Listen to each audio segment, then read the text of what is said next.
Right now, a harsh migration is taking place.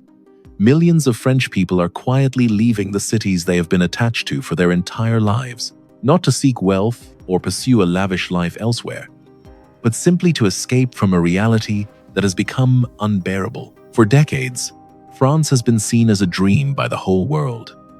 But behind that perfect reality, 87% of the French people believe that their country is in the process of decline. A record public debt of 346 trillion euros, equivalent to 112% of GDP.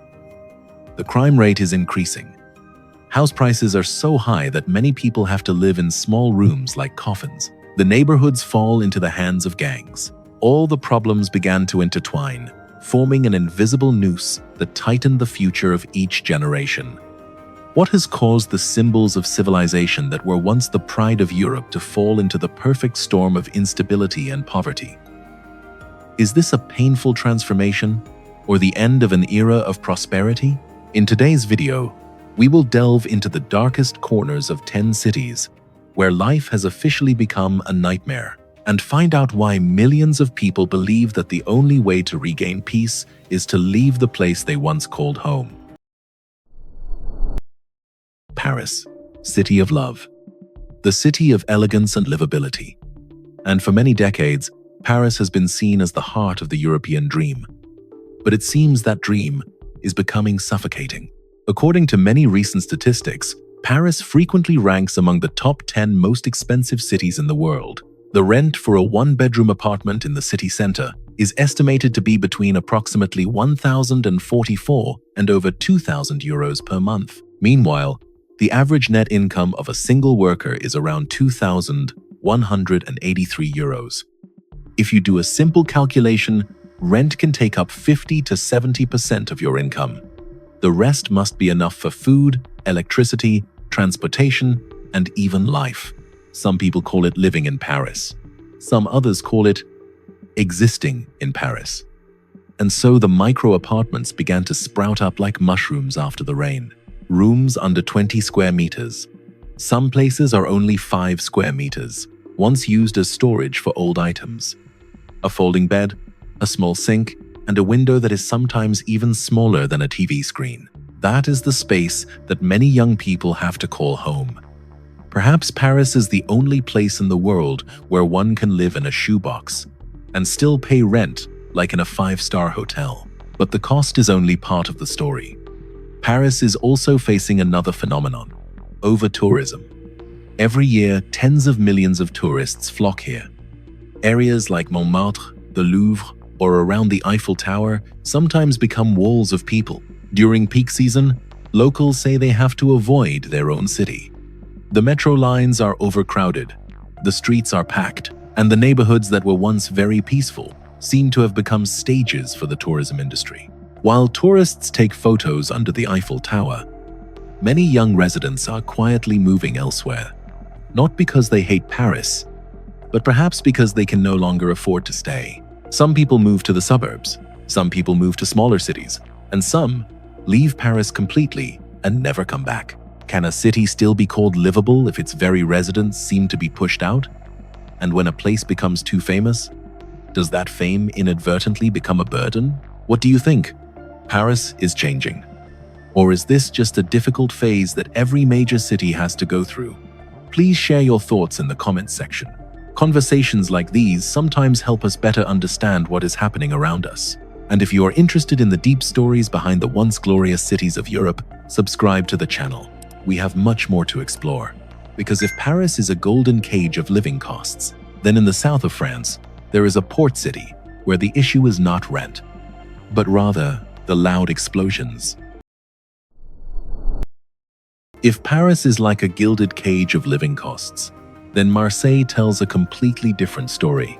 This is France's second largest port city, once regarded as the gateway to the Mediterranean, where trade, culture, and people have met for hundreds of years. But in recent years, Marseille has frequently appeared in the news for a much less romantic reason: urban violence.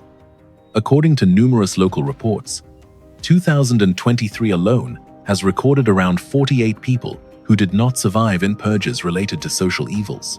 Of course, Marseille has never been a perfect city.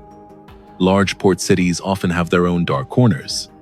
But it seems that this time, the feeling of unease has spread more than before, especially in the Quartiers Nord area, the high-rise apartment complexes in the northern part of the city, where some residents described life as taking place in forgotten concrete jungles. There, elevators can break down for months, hallway lights sometimes don't work, and trash is occasionally left unattended for too long. Moreover, a local survey shows that about 85% of residents say they no longer feel safe in their area. And when the sense of safety disappears, another thing gradually fades away: trust. The belief that the system can protect you. The belief that your children can grow up with more choices. So many families began to leave. Not in a rush like in the movies, but just one family at a time. An apartment is sold, a family moves to another area, a class loses a few students. Marseille is still there, still beautiful, still vibrant with its ports, boats, and busy seafood restaurants. But behind that colorful picture, it seems there is a question quietly emerging in the minds of many residents. What will a city be like when some of its neighborhoods seem to operate under their own rules? And if you are a parent, what would you do when you feel your child's future might be determined by where they grow up? Will you stay? Or start looking for another place? Please share your thoughts in the comments section. Just over 30 kilometers from England across the English Channel, Calais has long been an important trade gateway between the two countries.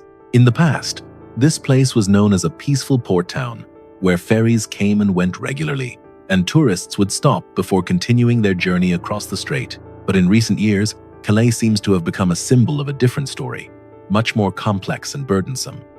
In the eyes of many, this city now resembles a crossroads of various pressures: migration, border security, national policy, and even simmering social tensions. Barbed wire fences, surveillance cameras, and concrete blocks have been erected in many coastal areas.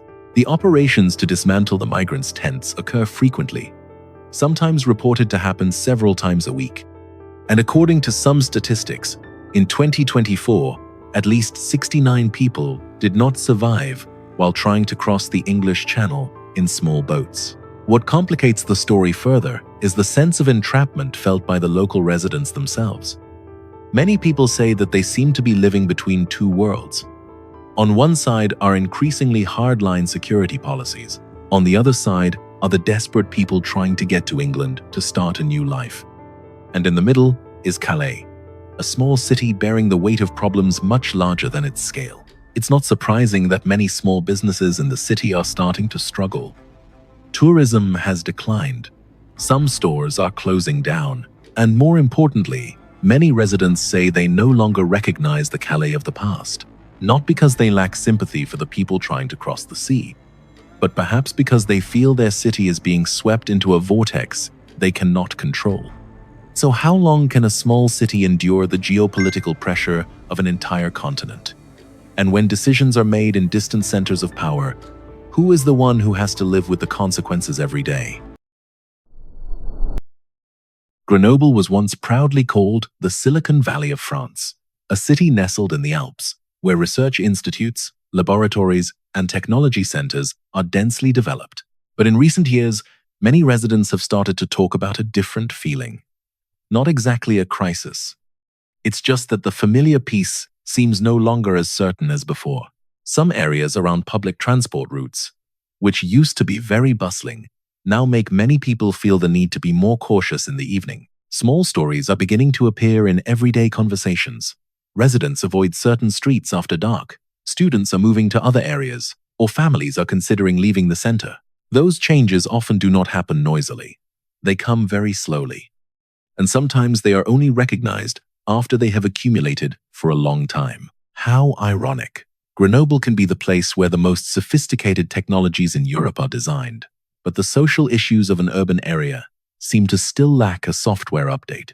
A city can build its future with science, but the sense of security for the residents comes from very simple things: the bright streetlights, the peaceful tram rides, and the belief that their children are growing up in a stable environment. When those small things began to waver, some people chose to stay, and hoped that everything would get better. But some others started leaving. So, in your opinion, what is more important for the future of a city, advanced technology, or a sense of peace in daily life? Please share your perspective in the comments section. And if you're interested in the stories behind the changing European cities, subscribe to the channel to continue accompanying us. Nantes was once seen as a model of a modern yet pleasant city to live in. But in recent years, the mood of many residents seems to have changed. Not because Nantes suddenly turned into a completely different place. The city is still beautiful. The squares are still bustling with people, and the riverside cafes are still lively. But sometimes, the change in a city doesn't come from major events. It starts with a feeling. Parents start to worry more when their children come home late. People avoid certain neighborhoods in the evening. And conversations in cafes increasingly revolve around a familiar question. What is happening to this city? Some residents believe that the local government is responding a bit slowly to the changes in urban life. Others believe that this is just a difficult phase that many major cities in Europe are going through. Perhaps the truth lies somewhere in between, but the most noteworthy thing is not the numbers or the rankings, but rather trust.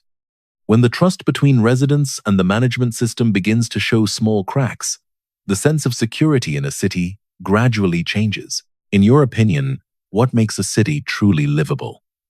Is it modern infrastructure? Or is it the feeling of security in daily life? Please share your thoughts in the comments section.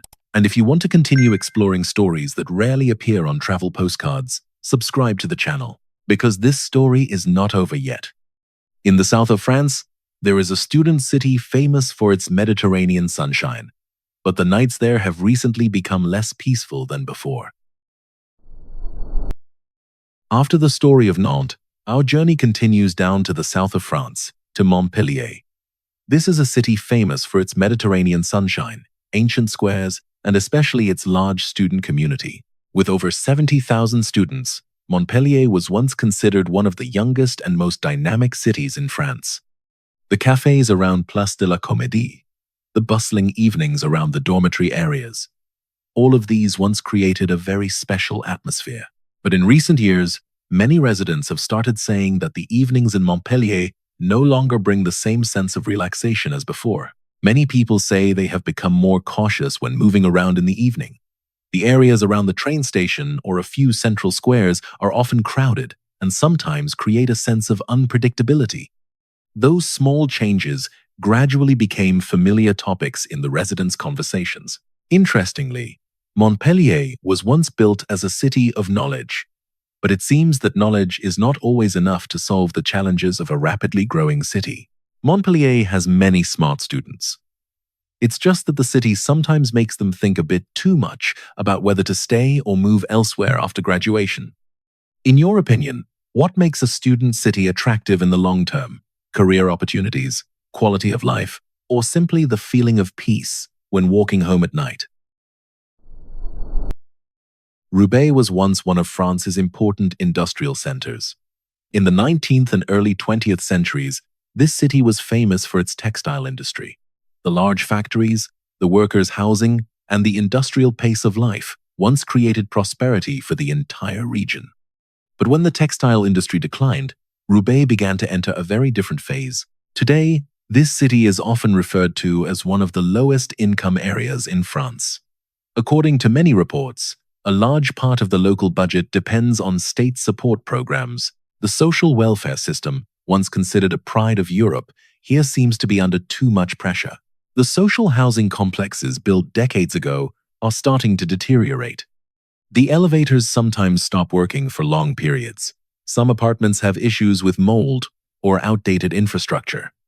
For the elderly, these seemingly small details become daily challenges. Local medical services are also under great pressure. Some clinics are short on doctors, causing wait times to be longer than before. For many families, accessing healthcare sometimes becomes quite a challenging journey. It is worth mentioning that Roubaix is not lacking in improvement efforts. The local government and many social organizations are still striving to restore the city.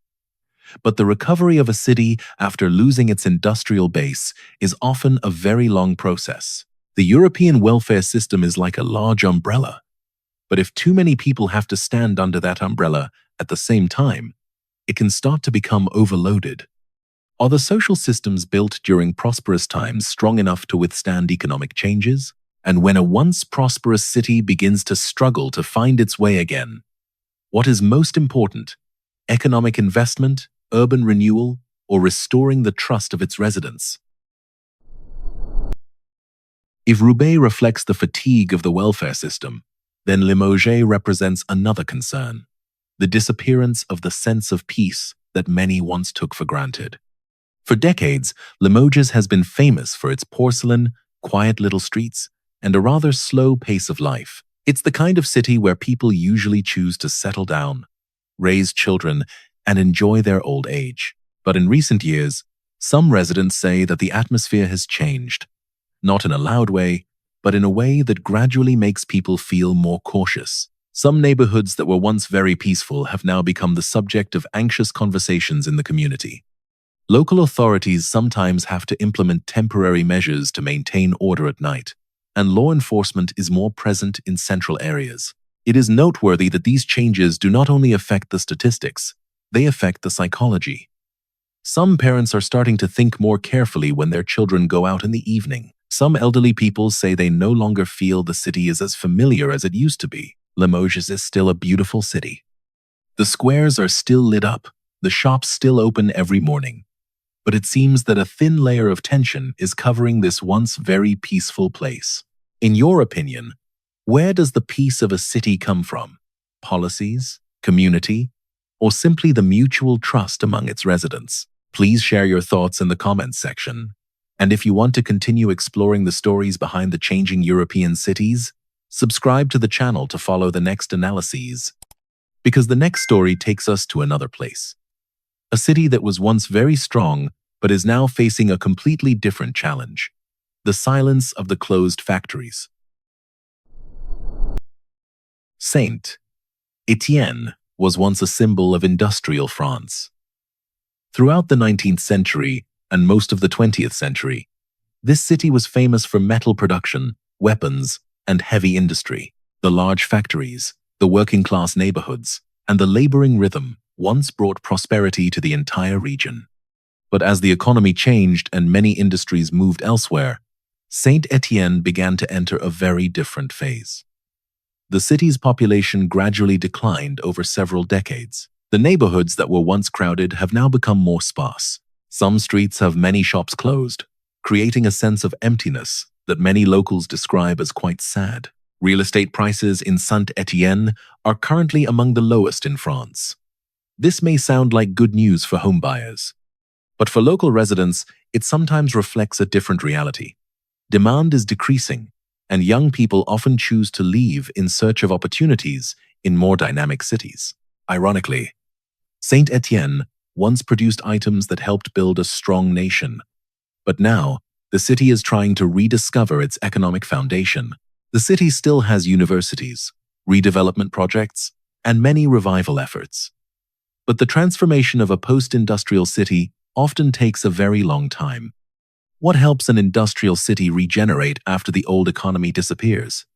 Is it new investment, technological innovation, or the patience of the community?